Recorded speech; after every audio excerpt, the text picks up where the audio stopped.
Yes.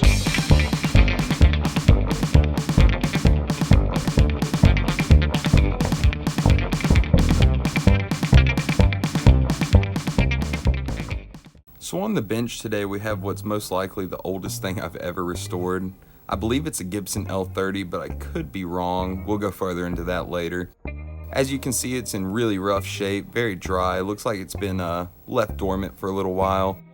Just here checking the truss rod, and thankfully it moves without effort, and the neck isn't bent. So that's a very good sign. One thing I did off screen was scrape the fingerboard down and re-oil it, but you know what that looks like, so no need to do that.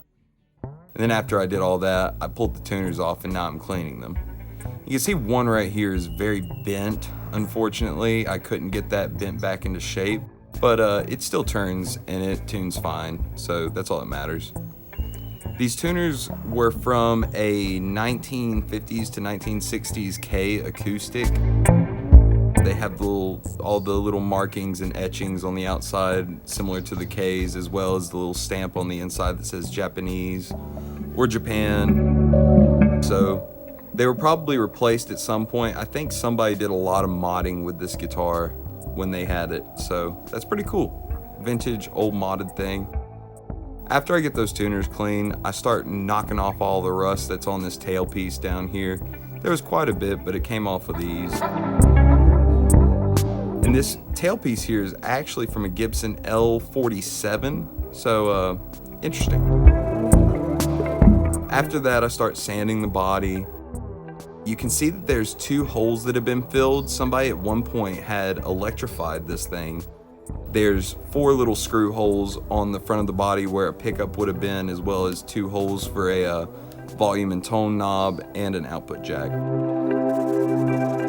So now that I've sanded this thing down really well, I'm gonna hit it with some tung oil. This stuff is really, really nice. Very easy oil finish. Feels good, looks good, so that's all that really matters.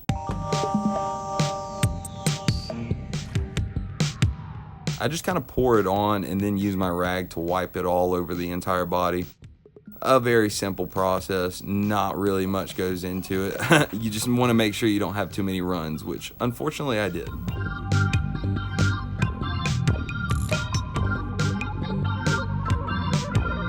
So I guess I'll just give you a good view of me oiling this sucker up. So yeah, enjoy that for now.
After getting the body and neck refinished, there wasn't too much more I had to do. I did neglect to mention that another thing that I did off camera was re-glue the body and back in one tiny little place where it was trying to break free, just to keep it from getting any worse.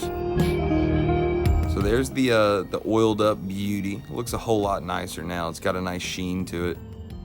I'm also going to do the same with this bridge here. The bridge is brand new because it didn't have a bridge when it came into me. So the customer ordered one and it came in very, very shiny, almost looking like plastic. So I'm just roughing it up with the sandpaper here, giving it some scratches so it'll match the guitar a little bit better. Once I do that, I'll also hit it with some tung oil. Excuse me. So now I'm doing a little bit of fret work. The frets were already very, very low on this thing, so I didn't really want to run them down too much. So all I did was really polish them. With that being done, it's time to work on the nut.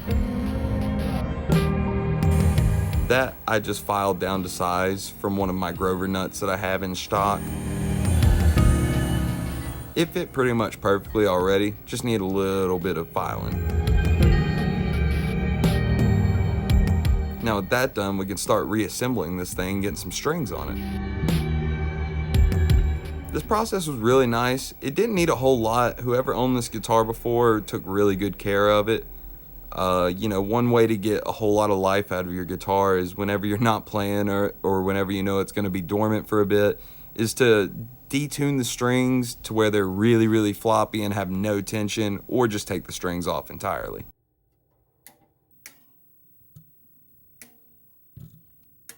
Now we can do some playing.